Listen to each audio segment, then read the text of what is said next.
Good evening to you all. Today, we meet for the 8th episode on Surah Al-Aaraf.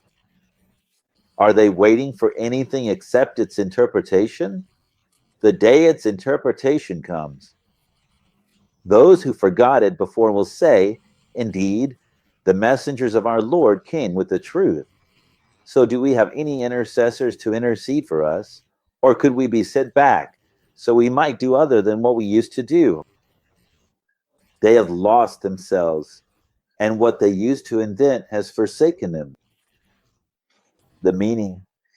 What are those who disbelieve in the day of judgment and deny waiting for, except for the fulfillment of the promise of punishment mentioned in the Quran? Now let's translate it. We promised you in this world that if you denied the hereafter, we would punish you, and here we are. God is saying, we are interpreting and fulfilling this promise in reality by gathering you, as the verse says, in the fire.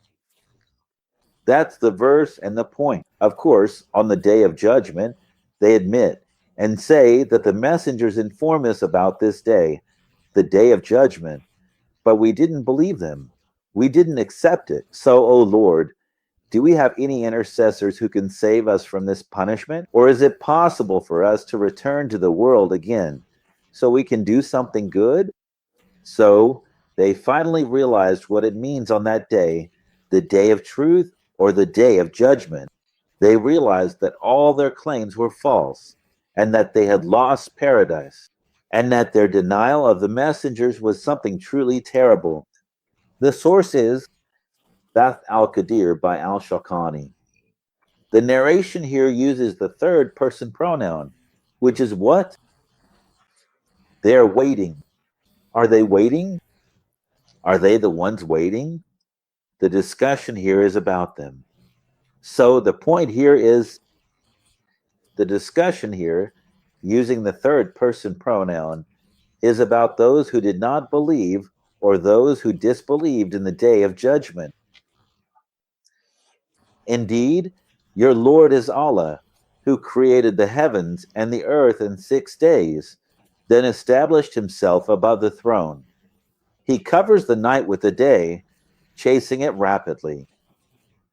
And the sun, the moon, and the stars are all subjected by his command. Behold, to him belongs the creation and the command. Blessed is Allah, Lord of the worlds. Here, Ibn Amir used to recite it this way. Pay attention here, okay? We pronounce all of these here with a fatha, the vowel sound. The sun, see, the ones underlined here, and I'll give them a different color too. Here, the sun, the moon, and the stars. But Ibn Amir used to recite it differently. The sun, the moon, and the stars. This was the recitation, all of them with amma, the U vowel sound, not like how they appear in the mushaf. What was the reason for the revelation when the Prophet mocked the idol worship of the polytheists? Since they used to worship idols, he called them out on this matter. What is it that you worship? So in this way, in this form. So they asked him, they said, who is your Lord, the one you are calling us to? So he told them, your Lord is the one who created the heavens and the earth, the heavens and the earth in 6. What? In 6 days. Up to the end of the verse. What is the meaning here? The story here is that, of course, the verse explains itself and everything. But here, there are some opinions. What do they say? They say that God created the universe in 6 days. Some people say that. But the day here is like the day of judgment, meaning a day that is 1,000 years long. So he created it in 6,000 years. There's another opinion that says no. He created it in 6 days of our worldly days. So when did creation begin? Some people say Saturday, and some people say Sunday, and some say from Sunday to Friday. You get it? And there are others who say that he created the earth on Sunday and Monday, but without shaping it, meaning He hadn't formed it yet, but he shaped it on Thursday and Friday. All right. Created it Sunday, Monday. Shaped it Thursday, Friday. Very good. After that, the sky. Meaning, he turned to the sky and made them, or created them, or fashioned them into 7 heavens. When? Tuesday and Wednesday. All right, fine. And what else do some other people say? That he created Adam and Eve, placed them in paradise, expelled them from paradise, and sent them down to earth in the last hour of Friday. All right, then. That's the verse. That's one opinion. Other people say no. None of that happened. He created the pen and the tablet, you know. So he wrote with the pen, or wrote using the pen. In the tablet, of course. He wrote in it everything that was, and will be until the day of judgment. From the beginning of creation to the end of creation. And after that, he created darkness and light. Then he created the throne. Then he created the sky. Then he created the earth. Then the stars, the sun, and the moon. And then he spread out the earth and leveled it, because it was clear that when he first created it, it wasn't even. So Daha means he leveled it or spread it out. Something like that, you know. Then he created the mountains, the trees, and the animals. And at the very end, who did he create? Adam. And of course, from Adam, Eve. And he admitted them into paradise. Then he took them out of paradise and sent them down to earth. Something like that. All right. So the source here is asking, saying, if God is able to create the whole universe in a single moment, what is the wisdom behind creating the universe in 6 days? He also answers, saying what? He says it's to teach people to be deliberate in their actions. You know, paying attention, being careful and deliberate. It's not like you have to finish everything in a second. That was the justification or the reason. All right, the source asks another question. How did God rise above the throne? He answers by saying there are different opinions. Here, there are 4 opinions. He says the first opinion is that it's impossible to interpret or explain the rising above the throne. God's rising above the throne, meaning if you say he sat on the throne or settled on it, then that would mean he occupies a physical space. Saying that God sits on the throne would mean he takes up space, and that would be attributing a physical form to God, which strips him of his sanctity. He would no longer be sacred. That's the first opinion. The second opinion says that rising above the throne means taking control of the throne. And these are the Mutazilites, actually. And honestly, I don't understand. How could God create something and then have to take control of it? But in any case, their honest opinion. The third opinion says it's not appropriate for us to ask how God rose above the throne. The fourth says we should leave the interpretation of this verse to God, and they cite his words. No one knows its interpretation except God. Those firmly grounded in knowledge say, we believe in it. That's from the verse in Al-Aaraf, verse 7. So what's the source for everything I've just said? Actually, there are 2 sources specifically for this verse because I have some questions about it. So I decided to bring 2 sources. The first is Bar al-Ulum by al-Samarkandi, and the second is Lubab al-Tawal fi Ma'ani al-Tanzil by Al-Kazim.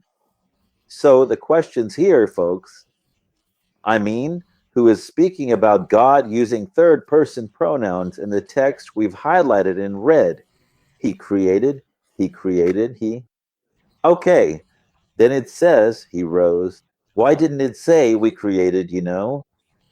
It could have said we rose, then he rose above the throne, and then it says, by his command, there is no God but him. He, blessed is God. Do you get it? That's the verse. Who is speaking here? What was it? That was the first question, honestly. The second question, why did God create the world in 6 days specifically? Whether those are earthly days or other kinds of days, it wouldn't make a difference to him. Why not 5? Why not 7? I want to understand that too. I mean, maybe there's a wisdom behind the number 6 that we don't know. Or maybe someone else has a different perspective. Maybe they have a justification. Maybe they have some wisdom. So please, if anyone has an answer. And then the third question, does God have a throne? I mean, that's a question.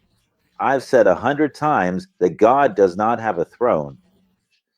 But anyway, does God have a throne? And what does he settled mean then? We mentioned 4 opinions. What do you think he settled means? Does it mean he sat on the throne? Or then he took control of the throne? Or what exactly? You get what I mean? And then it says, your Lord is God. Just so you know, your Lord is God. Is the real question here, what's the difference between the Lord and God? The next question is, what does it say about the days? He created the heavens and the earth in 6 days. Yes, he created the heavens and the earth in 6 days.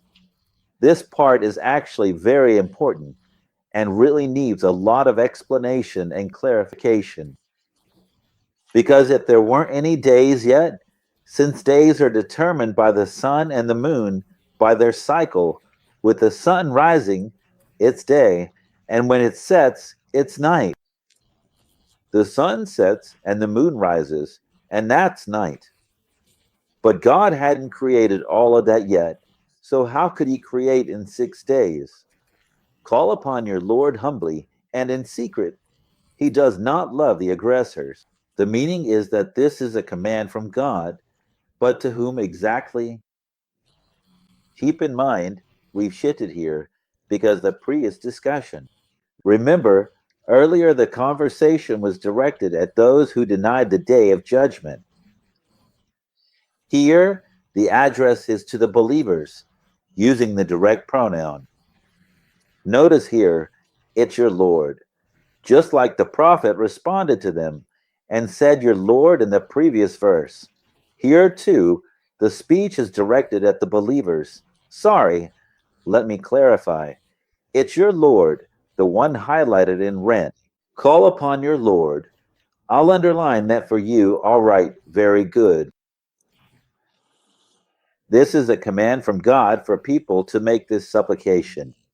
This is a command from God to whom? To the believers, that they should call upon God with humility and in supplication, meaning quietly, with murmurs, so that there's no showing off, hypocrisy, or anything outward like that. He tells them, do not be excessive.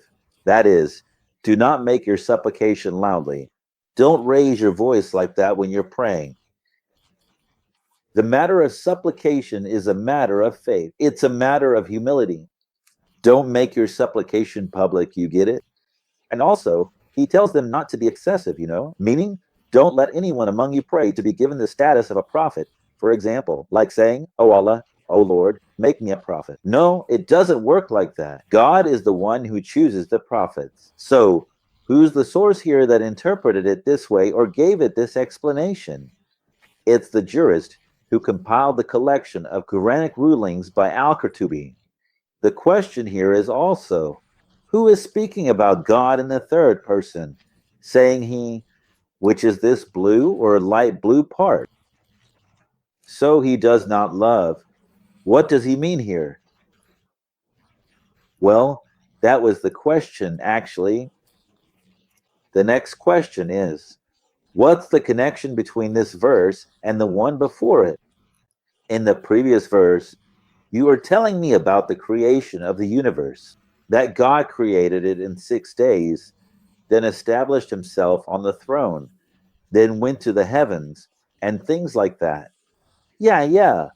What's with this sudden shift? And do not cause corruption on the earth after it has been set right, and call upon him with fear and hope. Surely, the mercy of God is near to those who do good. The meaning is that it's also an address to the believers, telling them not to spread corruption on earth through disbelief, injustice, and sin, or by denying the messengers and such. You must do all these things out of fear of God's punishment and hope for what? For his reward on the day of judgment. The issue of masculine and feminine forms. What's the story with that? The mercy of God is near, but mercy is a feminine word. It's supposed to have a feminine ending at the end. So what are we supposed to say here? The mercy of God is near should be kariba, feminine. That's what's correct linguistically. But what does he actually say? What does the source say? It says no. You're not paying attention. Mercy, forgiveness, and pardon all mean the same thing. And forgiveness and pardon aren't feminine. That's the point. And besides, this is something the Arabs actually do. And it's repeated in the Quran too. Like what? And it is not far from the wrongdoers. Hud, Surah Hud, verse 83. All right, and what else? Perhaps the hour is near, not Kariba, feminine, but Karabin, masculine, Al-Azab, verse 63. So what's the source here? The source here is Zad al-Mazir fi ilm al-Tasir by Ibn al-Jawzi. All right, folks, if the issue is that, well, this actually happens among the Arabs. Then let's agree that this is a message to the Arabs. But here's the question. Who is speaking about God in the third person? Saying what? He says, and call upon him, not call upon me. God has said before in the Quran, call upon me, and I will respond to you, and so on. But here it's call upon him. That's the verse. That's the point. Just to be clear, that God's mercy isn't my mercy. No, it's that God's mercy is his mercy. The point being made here is that the address is directed to the believers in the second person. Why? Because here he says, you corrupt. The red ta in Tussive means you, plural corrupt. It's a second person pronoun, not third. Here's the verse. Someone is speaking to them, talking to them about God, addressing them in the second person. He's talking to someone in front of him about our Lord. So there must definitely be a third party involved. And he is the one who sends the winds as good news ahead of his mercy, until, when they carry heavy clouds, we drive them to a dead land. Then we send down water from it, and with it we bring forth all kinds of fruits. In the same way, we bring forth the dead, so that you may remember. Now, regarding the recitation here, actually, the word Riya, Hamza, and Al-Kisai used to recite it as Ri. All right, fine. So that was one way of reciting it. As for the word Bushra, the people of Medina and Basra used to recite it. Nashra, pay attention with me, by pronouncing the noon and sheen with a dhamma, just like that. It's Nashra, not Bushra, with a dhamma on the ba and a sakun on the sheen. No, it's Nashra. I'll tell you the source right now. Don't worry. Good. Very nice. So that was the recitation. Riya, Ri, Bushra, Nashra. What does it mean?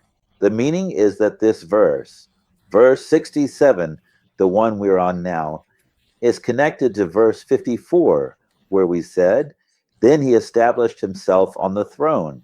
And we explained a lot about that. This one is also connected and shows God's power to send the winds, which bring good news. That is, they bring down the rain. The wind that comes before the rain, yes, that's good. So these winds carry the rain to the desert, and then it falls to the ground, which brings forth what? The fruits. That's the verse. That's the topic. Now, the source says, just like God sends down water and brings forth plants, you see, he also sends a verse in the same logic, in the same way. Just as he gives life to the earth, he will give life to the dead and resurrect them on the day of judgment, so they can be held accountable for what? for their deeds. Who is the source here? It's Al-Waisi in the interpretation of the Quran by Sheikh Muhammad Sayyid Tantawi. All right, the question here is, you're talking to me using the third person pronoun 3 times. You're telling me, and he, pay attention now. For what reason? All right, and he is the one who sins. Again, he is a third person pronoun. Very good.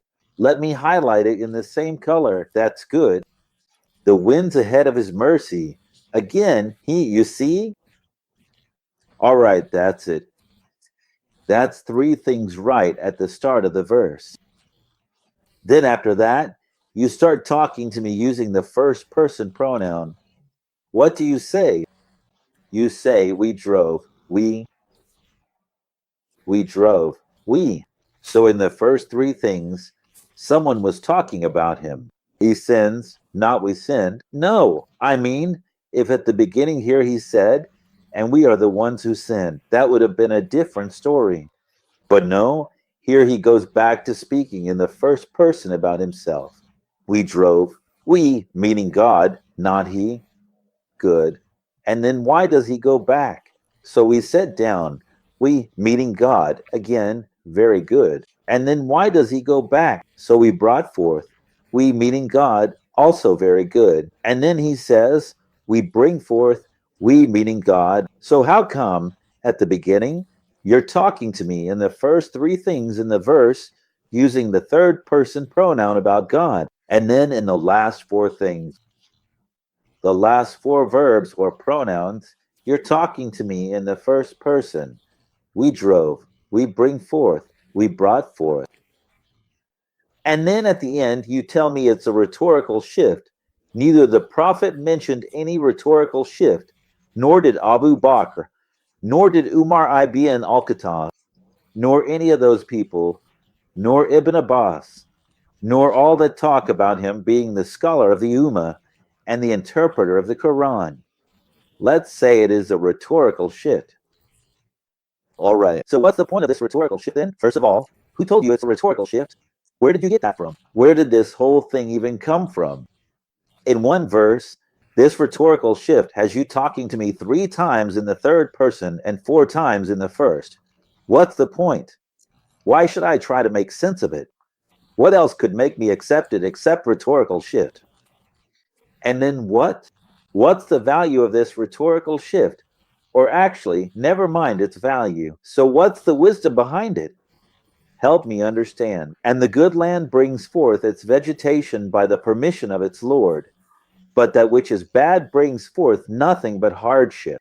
Thus do we diversify the signs for a people who are grateful. The real meaning is that good land. Fertile, rich soil is where plants grow. When the rain that God sends with the winds falls on a good piece of land, what happens? Good, abundant plants grow. There's a lot of blessing. But as for the salty, barren land, hardly anything grows there at all. That's the verse. And here he's telling you, this is how we diversify the signs, how we repeat the signs, meaning these are considered signs. The fact that water comes down and then fruit grows. This is one of the signs. These are signs that point to God's power. You get it? For whom is this relevant? For his grateful servants. All right, who's the source here? It's Ru al-Mani by Al-Alisi. Now, if we use the concept of contrast here, he's telling me that the verse says, the good land brings forth its vegetation by the permission of its Lord. All right, fine. So what about the land that isn't good? By whose permission will its plants grow? Well, I mean, you're supposed to ask all the questions. Thank you very much. See you next Saturday. Take care.